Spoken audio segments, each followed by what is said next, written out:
In a small village, lost among dense forests and hilly terrain, a boy named John was born. He was different from the other children. His legs were deformed, and he struggled to walk since childhood. Despite this, John always tried to participate in the lives of other children. His heart was full of warmth, and he constantly gave away his toys, trying to be kind and generous to win their friendship.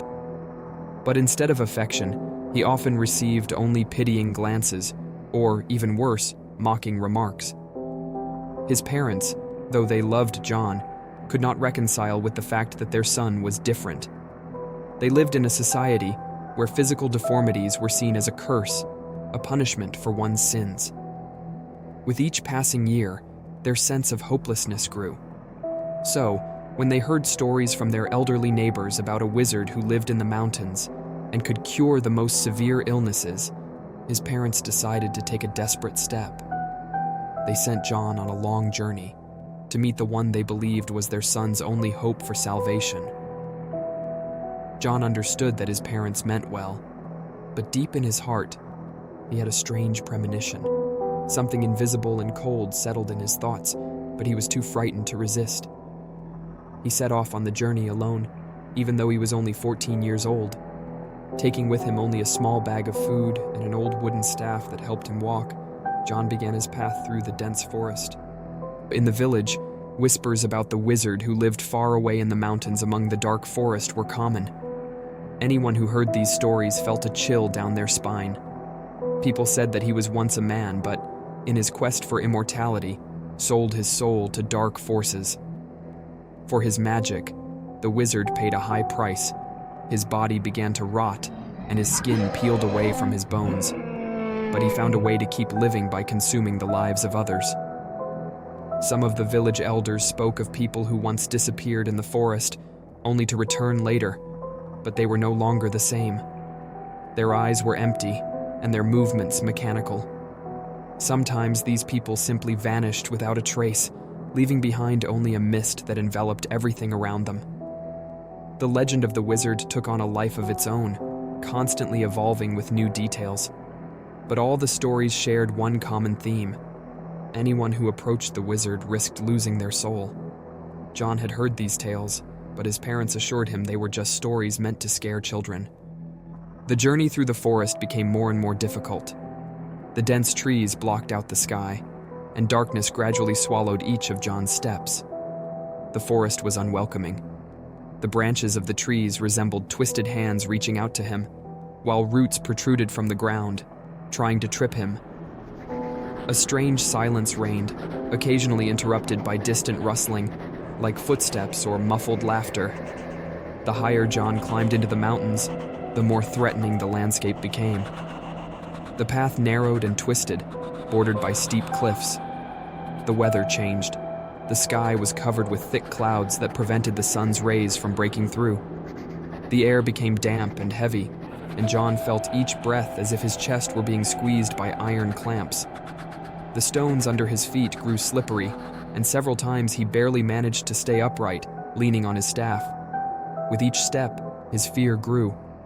He felt like someone or something was following him, hiding in the shadows of the trees.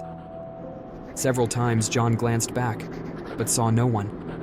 Yet the sense of impending danger didn't disappear.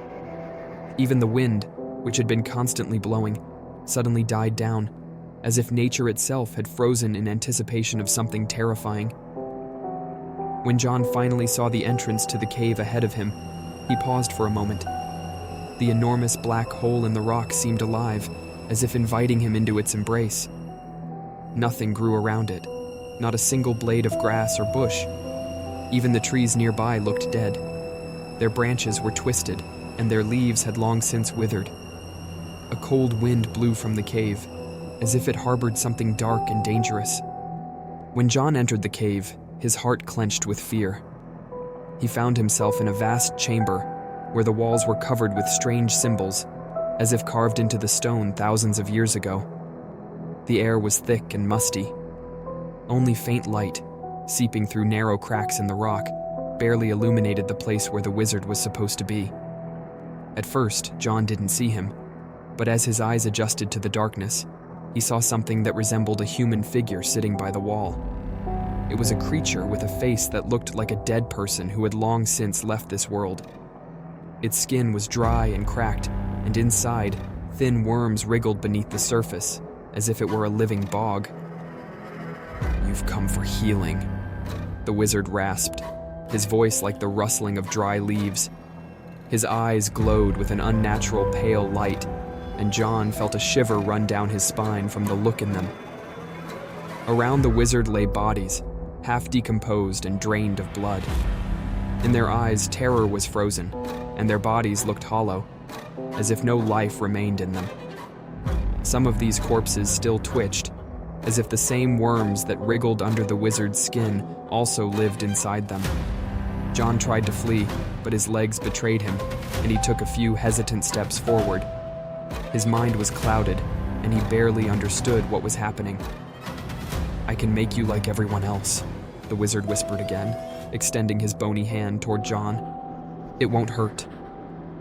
When the wizard's claw scratched John's skin, he felt a sharp, piercing pain.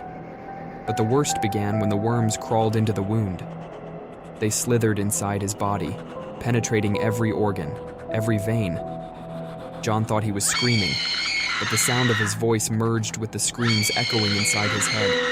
His body grew heavy, but his mind remained clear. He could feel himself losing control. His will weakened with each heartbeat, and soon, his body was no longer his own. It was a creature now, using him as a vessel. John realized he had been deceived, but it was already too late. The wizard laughed as he watched the boy's agony. He had obtained a new vessel and a new life. John disappeared, and in his place remained only a body filled with a dark essence. Now, in his new body, the former wizard returned to the village. He was no longer the frail old man.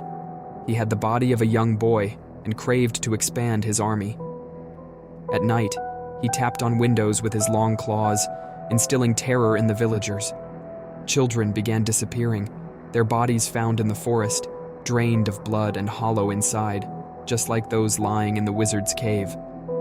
Some of them returned, no longer as children, but as monsters capable of sucking life from others or turning them into similar beings.